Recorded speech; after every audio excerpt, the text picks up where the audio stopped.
Hello everyone, welcome back to my channel. So today's topic is about what are ideal markers. So ideal markers क्या हैं, उनकी ideality के कौन कौन सी characteristics हैं, हम वो पढ़ेंगे आज. It may be pointed out that none of the molecular marker system is ideal. कोई भी मार्कर आप ले लो, RFLP ले लो, SSR ले लो, RAPD ले लो, जितने भी मार्कर्स हैं, कोई भी मार्कर ऐसा नहीं है जिसमें सारे आइडियल पॉइंट हो. And each marker system is deficient in one और मोर ऑफ दीज फीचर. सो बोल रहे हैं कि हर एक जो मार्कर है ना, उसमें एक ना एक ऐसी चीज़ है कि उसमें एब्सेंट होगी या डेफिशिएंट होगी, जो वो पूरी नहीं कर पा रहा होगा. सारे मार्कर्स, जो भी मार्कर्स हम पढ़ेंगे, अगर उनमें 10 चीज़ें ऐसी हैं कि आइडियलिटी शो कर रही हैं, लेकिन एक ऐसी चीज़ होगी जो आइडियल नहीं होगी. सो फर्स्ट पॉइंट हम क्या पढ़ेंगे इसकी करेक्टरिस्टिक का. A marker system should exhibit a high degree of polymorphism. So what is the meaning of polymorphism? Polymorphism का मीनिंग है कि each marker locus should have 2 और मोर देन 2 अलील्स. हर एक जो मार्कर सिस्टम है उसकी जो लोकस है, लोकस कौन सा होता है? एक ऐसा पॉइंट जहाँ पर वो जीन जो है वो प्रेजेंट है. ठीक है, जीन का जो पॉइंट है जिसे हम क्या बोलते हैं? लोकस.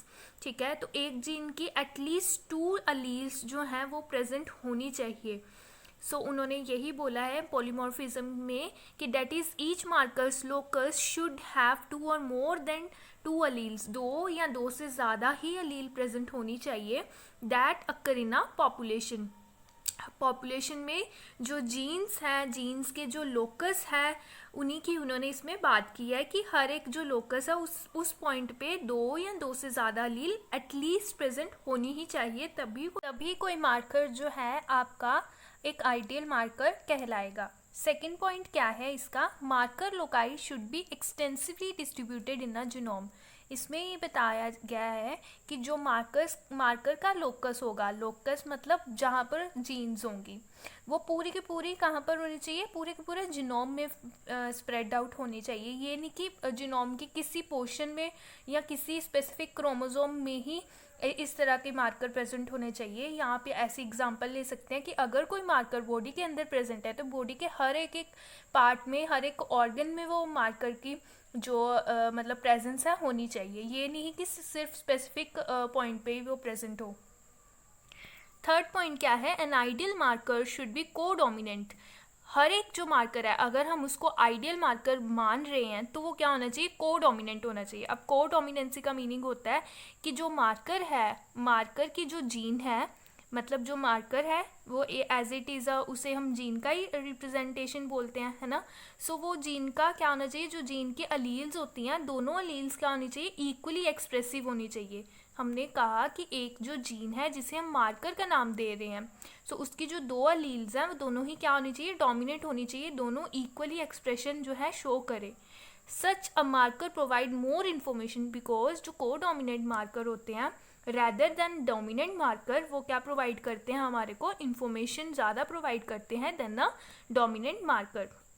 फोर्थ पॉइंट क्या है? Marker should be highly reproducible. इसका मीनिंग ये है कि अगर मार्कर एक बार जो बॉडी के अंदर प्रोड्यूस हो गया तो वो दोबारा से क्या होना चाहिए? दोबारा से जो बॉडी के सेल्स हैं, जब वो नए सेल्स बनेंगे तो बॉडी के अंदर दोबारा से रिप्रोड्यूसिबल होना चाहिए. So that result from different labs. इसलिए क्योंकि जब हम उस मार्कर को लैबोरेटरी के अंदर देखेंगे तो डिफरेंट एक्सपेरिमेंट करवाए जाएंगे. तो अगर हमें दोबारा किसी और लैबोरेटरी में वैसा ही एक्सपेरिमेंट कराना हो जिसमें वो मार्कर की डिटेक्शन करनी हो, तो हमारे लिए इजी हो सके, हम कंपैरिजन कर सकें मार्कर्स के बारे में. This would allow easily transfer of the data between labs. तो इससे हम जो लैब्स का डाटा है उसको भी हम ट्रांसफ़र कर सकते हैं.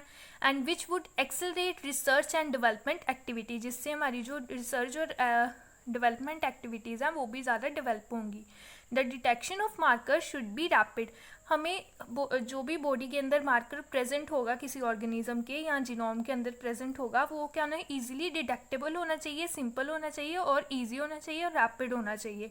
मतलब जल्दी से वो हमें मार्कर का जो है रैपिडली पता चल जाए, ईजिली पता चल जाए, सिंपल वे में पता चल जाए.